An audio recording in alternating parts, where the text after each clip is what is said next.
भागवत भगवान की करो आरती, पापियों को पाप से है तारती। श्री भागवत भगवान की करो आरती, पापियों को पाप से है तारती। तारती ये तारती ये तारती ये तारती तारती ये तारती ये तारती ये तारती। श्री भागवत भगवान की करो आरती, पापियों को पाप से है तारती। भागवत भगवान की करो आरती, पापियों को पाप से है तारती। ये अमर ग्रंथ ये मुक्ति पंथ ये पंचम वेद निराला, नव ज्योति जगाने वाला। अमर ग्रंथ ये मुक्ति पंथ ये पंचम वेद निराला, नव ज्योति जगाने वाला। हरि नाम यही हरि धाम यही, हरि नाम यही हरि राम यही, हरि नाम यही हरि धाम यही, हरि नाम यही हरि राम यही। ये जगमंगल की आरती, पापियों को पाप से है तारती। भागवत भगवान की है आरती, पापियों को पाप से है तारती। ये शांत गीत पावन पुनीत पापों को मिटाने वाला, हरि दर्श कराने वाला। ये शांति गीत पुनीत पापों को मिटाने वाला, हरि दर्श कराने वाला। ये सुख करनी ये दुख हरनी, ये सुख करनी ये दुख हरनी। श्री मधुसूदन की आरती, पापियों को पाप से है तारती। भागवत भगवान की है बोलो बोलो, पापियों को पाप से है तारती। ये मधुर बोल जगपंथ बोल सतमार्ग बताने वाला, हो बिगड़ी को बनाने वाला। ये मधुर बोल जगपंथ खोल सतमार्ग बताने वाला, बिगड़ी को बनाने वाला। श्री राम यही घनश्याम यही, श्री राम यही घनश्याम यही, श्री राम यही घनश्याम यही, श्री राम यही घनश्याम यही। ये हरि महिमा की आरती, पापियों को पाप से है तारती। भागवत भगवान की है आरती, पापियों को पाप से है तारती। श्री भागवत भगवान की करो आरती, पापियों को पाप से है तारती। भागवत भगवान की है आरती, पापियों को पाप से है तारती। ये तारती है तारती है तारती है तारती, तारती है तारती है तारती है तारती। भागवत भगवान की करो आरती, पापियों को पाप से है तारती।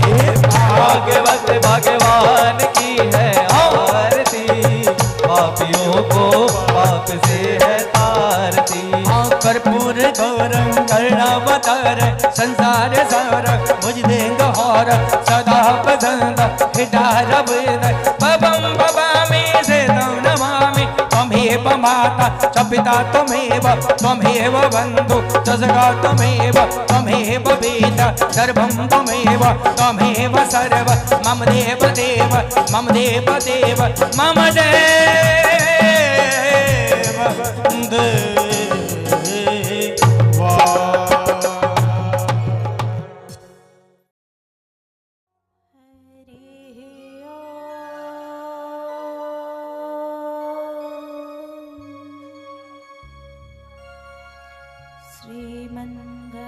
श्रीमन्गणाधिपतये नमः।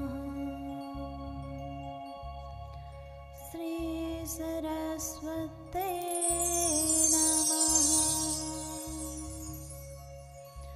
श्री राधा कृष्ण चरण कमलेभ्यो नमः।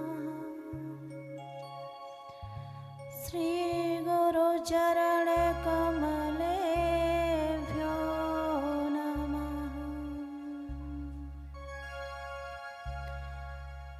वर्णानामर्थसङ्घानां रसानां छन्दसामपि मङ्गलानां च कर्तारौ वन्दे वाणी विनायकौ। नारायणं नमस्कृत्य नरं चैव नरोत्तमं देवीं सरस्वतीं व्यासं ततो जयमुदीरये।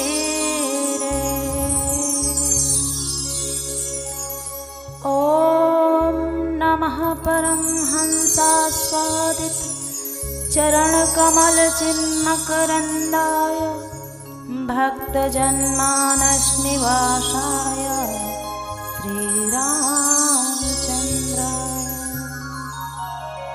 ध्येयं सदा परिभवाग्नमभीष्टदोहं तीर्थास्पदं शिवविरञ्जनितं शरण्यं वृत्यार्तिहं प्रणतपालभवाब्धिपोतं वन्दे महापुरुषते चरणारविन्दम्।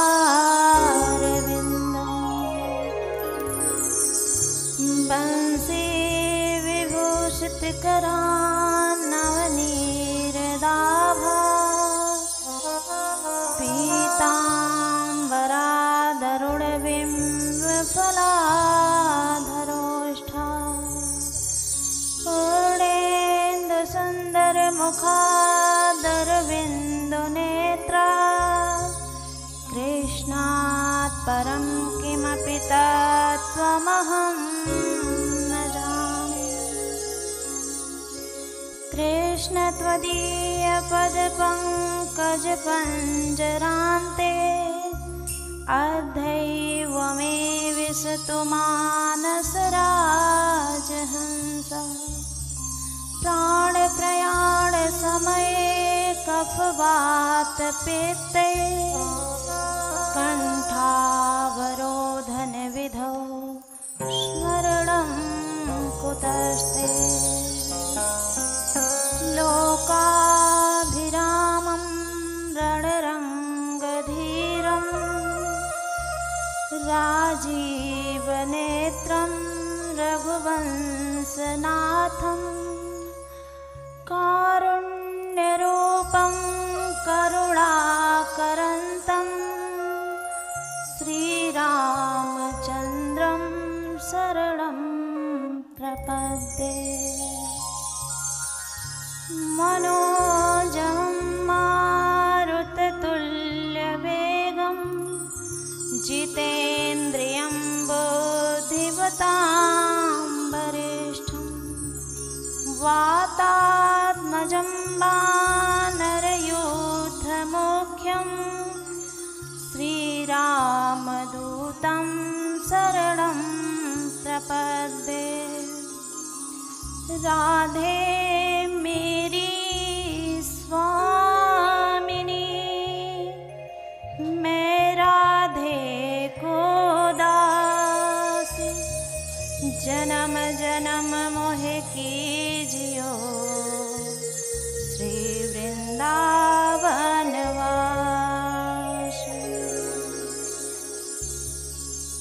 बोलिए श्री बांके बिहारी लाल की जय। भागवत महापुराण की जय। श्री राघवेंद्र सरकार की जय। आइए कुछ क्षण भगवान नाम संकीर्तन कर लेते हैं, जिससे हमारा मन थोड़ा एकाग्र हो। जब मन एकाग्र होता है तब प्रभु के कथा हृदय में सहजता से उतरता है। आइए भगवान जय जय श्री राधे श्याम। बोलो राधा रानी सरकार की जय। मन भूल मत जइयो राधा रानी के शरण। सभी राधा नाम का आश्रय लेते हुए अपने मुखारविंद को पवित्र करते हुए सभी गाएं भाव से प्रेम से क्या। ओ मन भूल मत जइयो राधा रानी की शरण। मन भूल मत जइयो राधा रानी की शरण। राधा रानी की शरण महारानी की शरण। राधा रानी की शरण महारानी की शरण। ओ राधा रानी की शरण महारानी की शरण। रानी की शरण महारानी की शरण। ऐसे नहीं दोनों हाथ। आहा क्या बात। आपको ऐसा एहसास हो कि हम बरसाने के उस कुंज गली में हैं और हमारी राधा रानी बैठी हुई है और हम सभी को निहार रही है और एक ही बात कह रही है हमारी लाडली। और हम लाडली जी से कह रहे हैं क्या। आमन भूल मत जइयो राधा रानी की शरण। भूल मत जइयो राधा रानी की शरण। ओ राधा रानी की शरण महारानी की शरण। रानी की शरण महारानी की राधा रानी महारानी की शरण। राधा रानी की शरण महारानी की शरण। आमन भूल मत जइयो राधा रानी की शरण। मन भूल मत जइयो राधा रानी की शरण। आमन भूल मत जइयो राधा रानी की शरण। आमन भूल मत जइयो राधा रानी की शरण। आमन भूल मत जइयो राधा आमन भूल मत जइयो राधा रानी की शरण। आमन भूल मत जइयो राधा रानी की शरण। ओ राधा रानी की शरण आराधा रानी की शरण आराधा रानी की शरण आराधा रानी की शरण आराधा रानी की शरण आराधा रानी की शरण। ओ महारानी की शरण आ महारानी की शरण। ओ राधा रानी की शरण आ महारानी की शरण।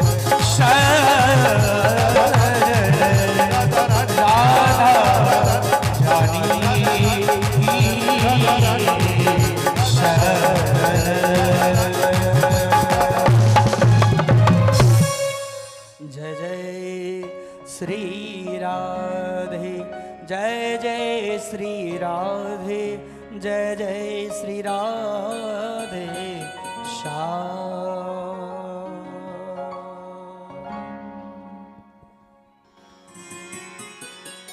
मनोस्तु शतरूपायां तिस्रकन्याश्च जगृहे आकुर्ति देहोतिश्च प्रसूतिरिति विश्रुता। परीक्षित जी कहते हैं कि गुरुदेव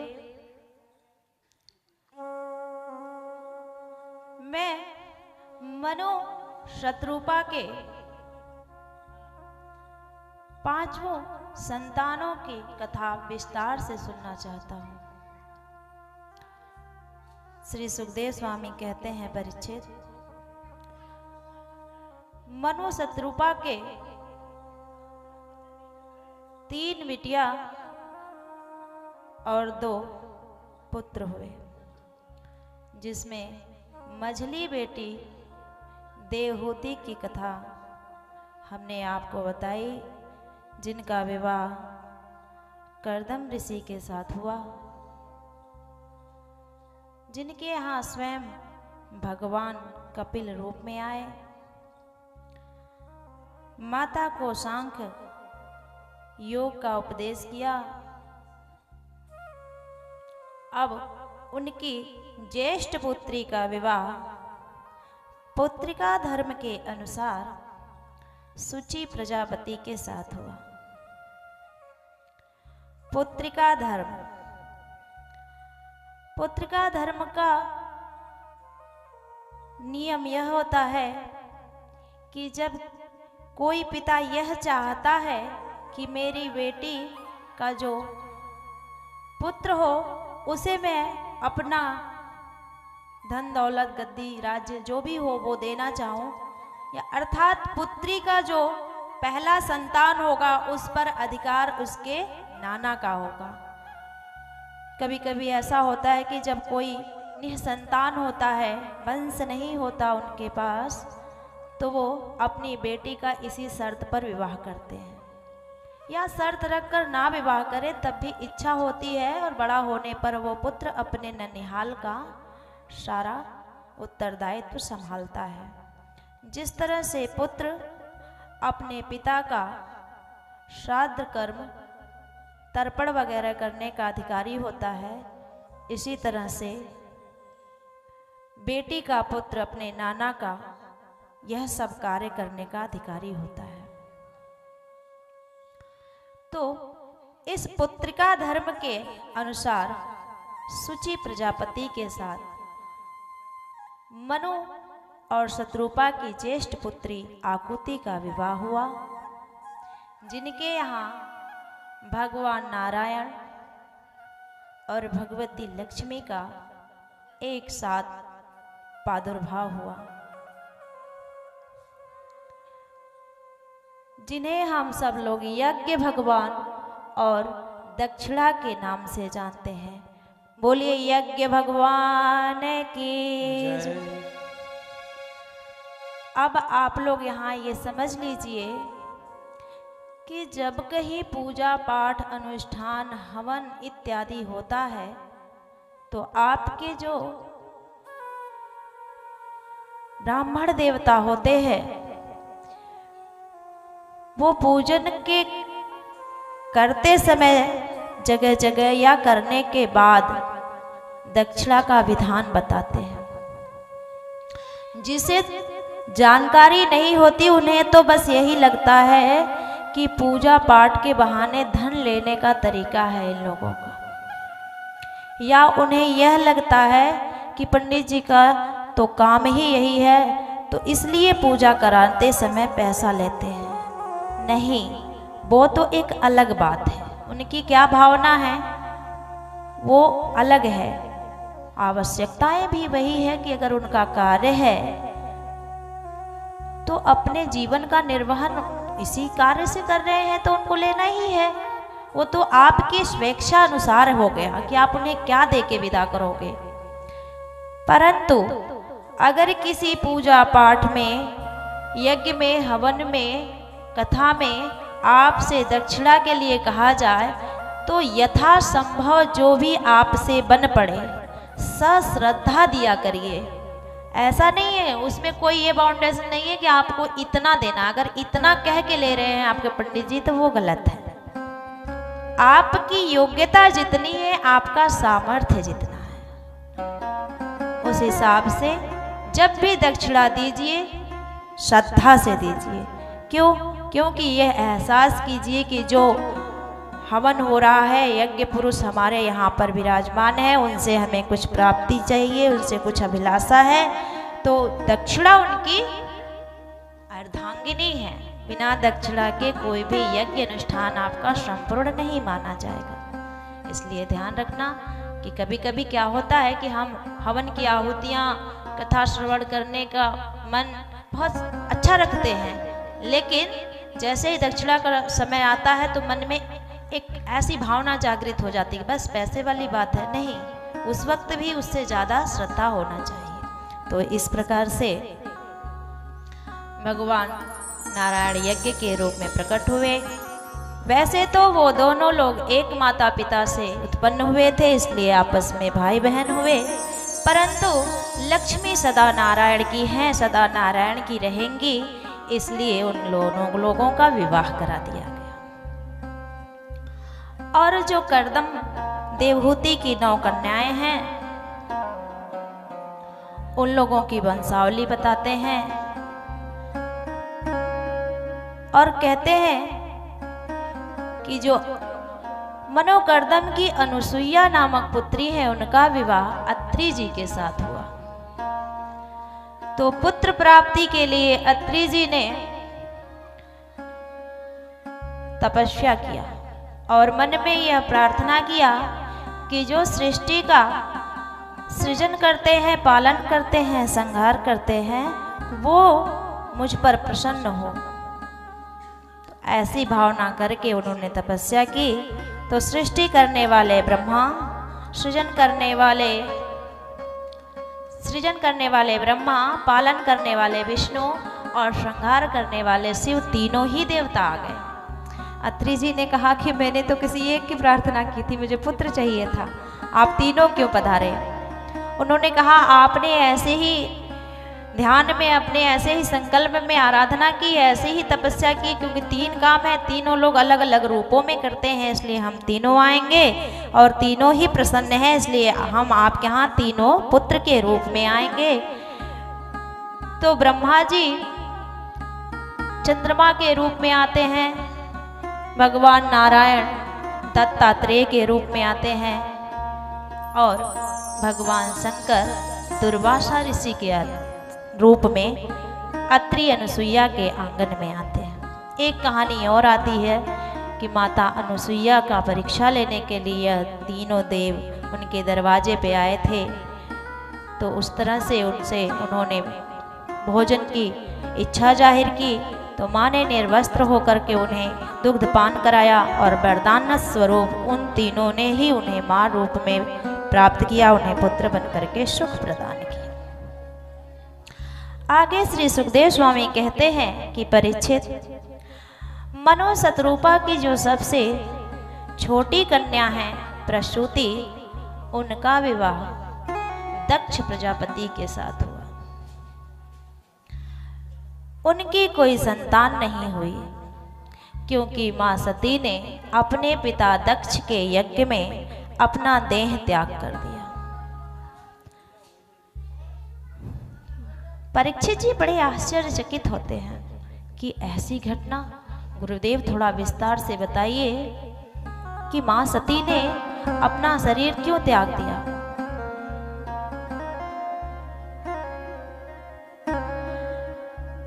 तो सुखदेव जी कहते हैं परीक्षित, ये उस समय की बात है जब ब्रह्मा ने दक्ष को प्रजापतियों का सेना नायक या प्रजापतियों में सबसे विशेष पद प्रदान किया। जब वह पद पाया तो इतना अहंकारी हो गया कि उसे कुछ सही गलत अच्छा बुरा सूझता नहीं था। उसके सम्मान का एक समारोह रखा गया, उसमें समस्त देवी देवता दिक्पाल बुलाए गए,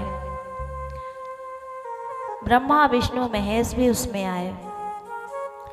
सारी सभा भरी हुई थी। जो वहां के मुख्य थे जिनका स्वागत होना था, उनका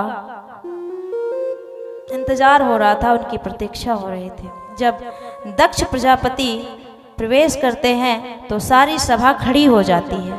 नियम है ये, विद्यालय में विद्यार्थी होते हैं, जैसे ही गुरुदेव पधारते हैं तो सारे विद्यार्थी खड़े हो जाते हैं।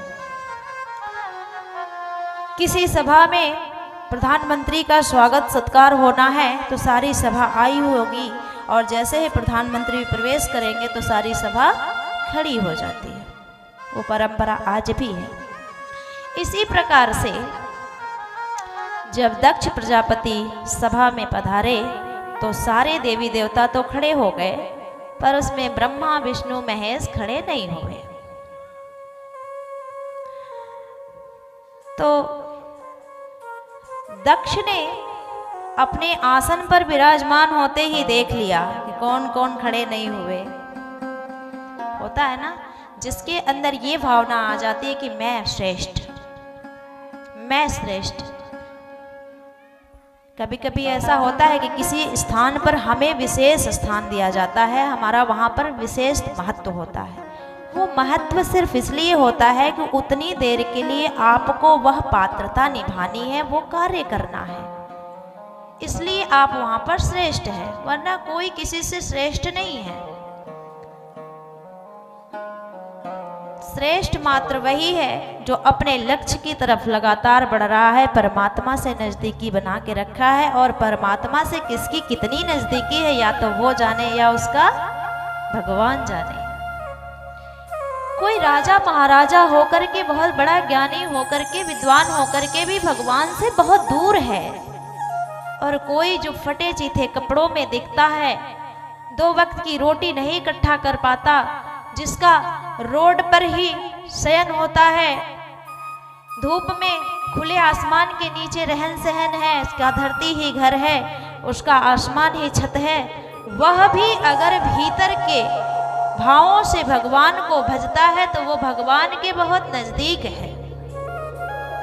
इसलिए किसी भी वर्ण जाति संप्रदाय लिंग में रहिए, किसी भी रीति रिवाज का पालन कीजिए, पर हम श्रेष्ठ हैं यह अच्छी बात नहीं है। हाँ, ठीक है कि हम श्रेष्ठ हैं, पर हम ही श्रेष्ठ हैं यह नहीं होना चाहिए।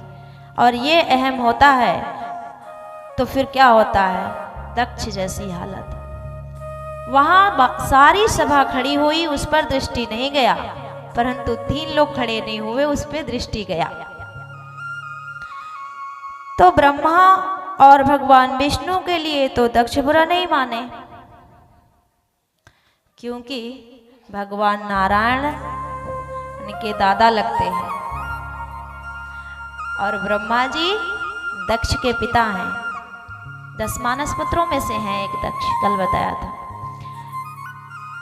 परंतु उन्होंने जैसे ही भगवान शिव को देखा तो क्रोध से लाल हो गए, क्योंकि उन्हें भगवान नहीं मानते, उन्हें दामाद मानते हैं। उनकी पुत्री सती का विवाह हुआ है ना, और विवाह भी उनके मन से नहीं हुआ था, ब्रह्मा जी के कहने से हुआ था। तो मन में एक कसक थी कि हमारी बिटिया कैसे निर्धन को चली गई, है ना। तो इस तरह से जो उनके मन में था, उन्हें लगा कि ये मेरा दामाद है और उठकर मेरा स्वागत नहीं किया, जबकि भगवान शिव की ऐसी कोई मनसा नहीं थी। भगवान शिव तो सदा समाधि में रमने वाले हैं, राम नाम में रमे रहते, उन्हें पता ही नहीं लगता है कि कौन आया कौन गया। मानस में आया है ना 87,000 वर्ष तक एक बार की समाधि का वहाँ तो वर्णन है 87,000, और बाकी समाधियाँ उनकी कितनी बड़ी बड़ी लगती हैं तो वही जाने। और मानस में मानसकार लिखते भी हैं कि नहीं को अस जन्मा जग माही, प्रभुता पाए जाहि मद नाही। तुलसीदास जी स्वयं कहते हैं कि ऐसा जग में कोई जन्मा ही नहीं जिसे कोई प्रभुता मिल जाए, अर्थात कोई ऐश्वर्य प्राप्त हो जाए, कोई पद प्राप्त हो जाए तो वो मदांध न हो जाए, धनांध न हो जाए, जिसे अहंकार न हो जाए। ये सब पहले ये समझ लीजिए कि जितनी कथाएं हैं, जितने कथाओं के पात्र हैं, जितना लीला है, वो उन लोगों ने किया, वो बात भूल जाइए। वो हमें क्या सिखाता है, इसलिए ये शास्त्रों में वर्णित है। शास्त्र के जितने भी पात्र हैं, हम आप सबके लिए आदरणीय हैं, चाहे वो खल महाखल धुंधकारी ही क्यों न हो, वेन ही क्यों न हो, धुंधली ही क्यों न हो, अश्वत्थामा ही क्यों न हो। तो इसलिए उन्होंने क्या किया वो सुनाया सिर्फ इसलिए जाता है कि उससे आप क्या सीख पाए। तो इस प्रकार से उन्हें खड़ा हुआ न देख करके दक्ष तमाम गालियां देने लगे कि हैं यह शमशानवासी, भस्म भभूत पोतने वाला, निर्लज्ज, वस्त्र नहीं धारण करने वाला, निर्धन, जिसके पास रहने के लिए जगह नहीं है, इसमें इतना घमंड कि ये मुझे उठ करके प्रणाम नहीं करता है, मेरे स्वागत में खड़ा होकर के मेरा आगवानी नहीं करता है, इस तरह से इसे बैठे रहना शोभा नहीं देता, आखिरकार ये मेरा दामाद है।